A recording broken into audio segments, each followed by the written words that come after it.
Tu veux changer le monde, tu veux construire une entreprise, créer de la richesse, représenter l'Afrique avec fierté. Tu as des idées, des vraies, tu as l'énergie, tu as la vision. Mais en même temps, on te dit de rester humble. Ta famille veut que tu rentres au pays. Ton entourage n'y croit pas vraiment. Et quelque part, une petite voix dans ta tête te demande si tu n'es pas en train de te perdre. Tu es jeune, tu es ambitieux, tu es africain. Et cette combinaison, personne ne t'a appris à la porter. Aujourd'hui, on va parler de quelque chose que beaucoup de jeunes Africains vivent en silence. Ces contradictions que tu portes chaque matin en te levant, sans toujours avoir les mots pour les nommer, ces tensions entre ce que tu veux être et ce qu'on attend de toi, on va les nommer, on va les explorer. Et surtout, on va voir comment les porter sans s'y noyer. Bienvenue sur Mindsets. Mais d'abord, laisse-moi te dire qui tu es vraiment, parce que cette génération, elle est inédite, et je veux que tu mesures à quel point. Acte 1. Portrait d'une génération sans précédent. Voici un chiffre que je veux que tu gardes en tête pendant tout cet épisode. 60%. 60% de la population africaine a moins de 25 ans. C'est la population la plus jeune de toute la planète. Et d'ici 2050, dans moins de 30 ans, un travailleur sur 4 dans le monde sera africain. Un travailleur sur 4 dans le monde entier. Tu n'es pas marginal. Tu n'es pas en périphérie de l'histoire. Tu es au centre de ce qui vient. La question, la seule question qui compte, c'est dans quel état mental cette génération va-t-elle arriver à ce rendez-vous?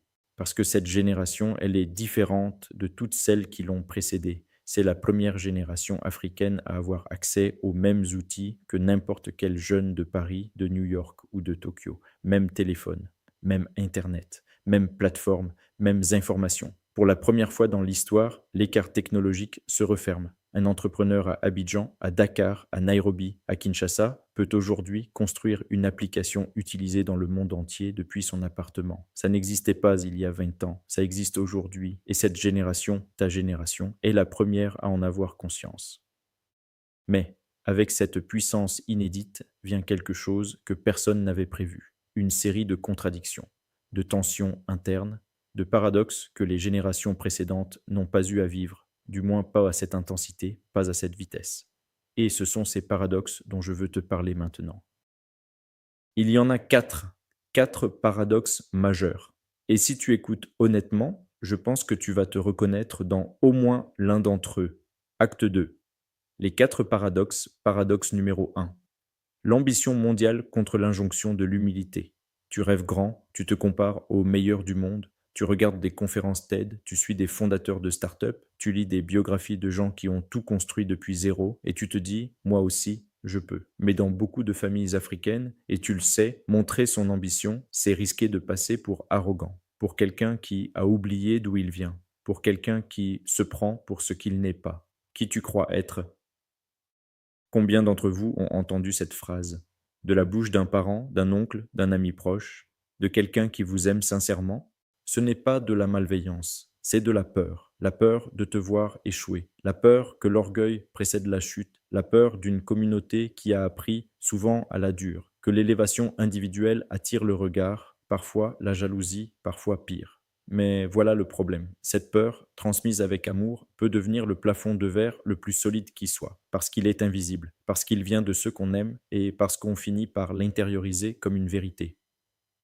Oluseun Onigbinde a fondé Budge IT au Nigeria, une organisation qui rend les finances publiques transparentes et accessibles à tous.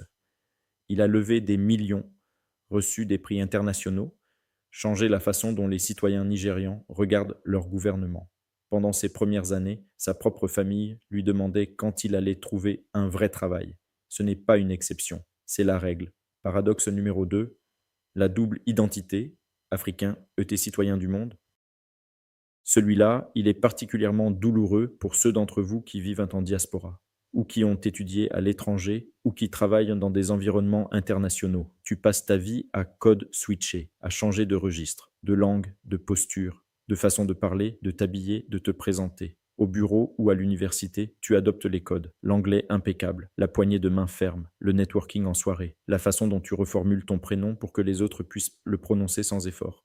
En famille, tu redeviens toi-même, la langue maternelle revient, les blagues changent. la façon de manger, de saluer les anciens, de participer aux cérémonies. Et entre les deux, qui es-tu vraiment?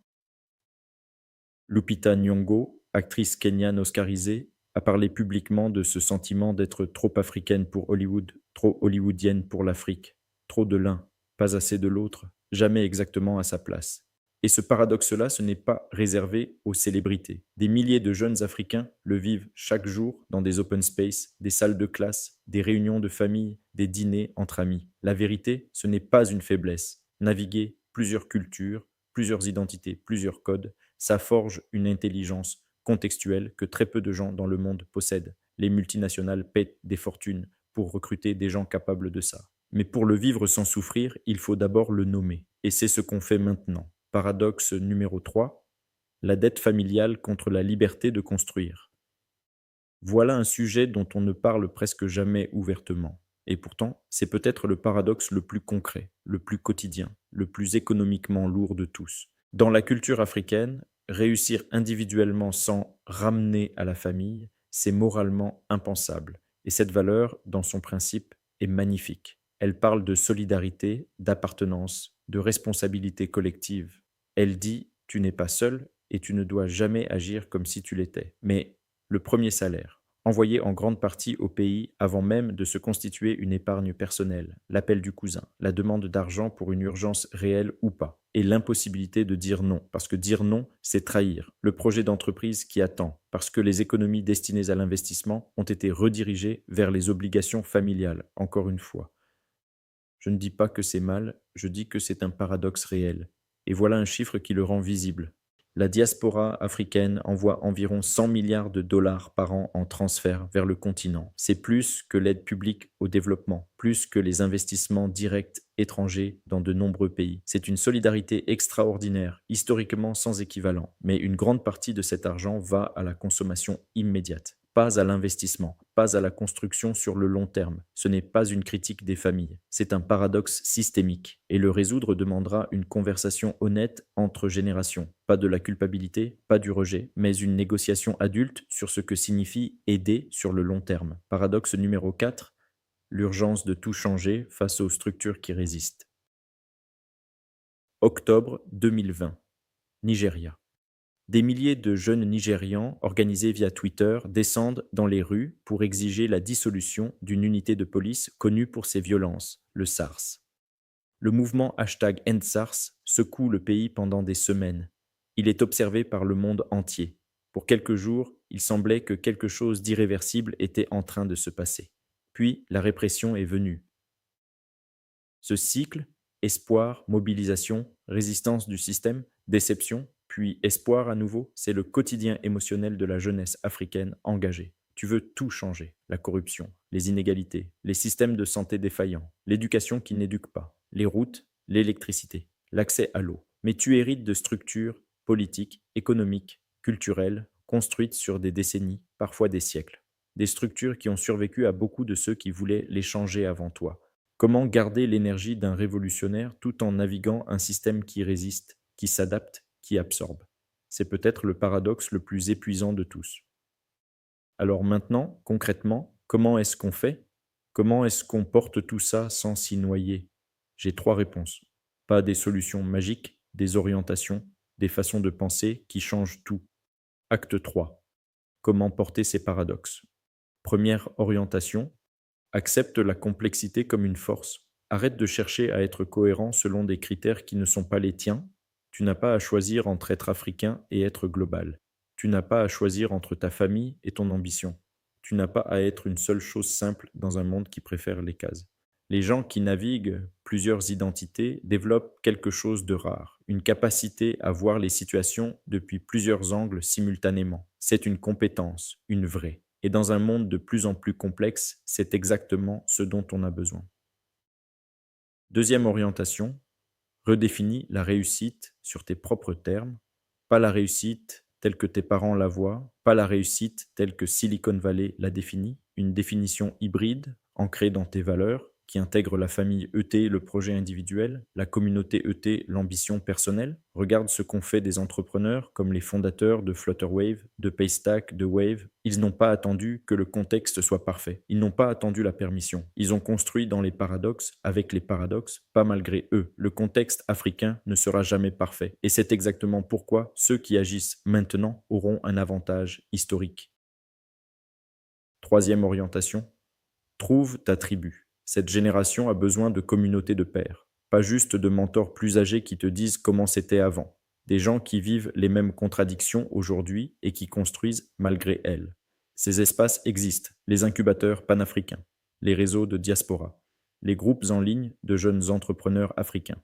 Cherche-les, rejoins-les, crée-les si nécessaire.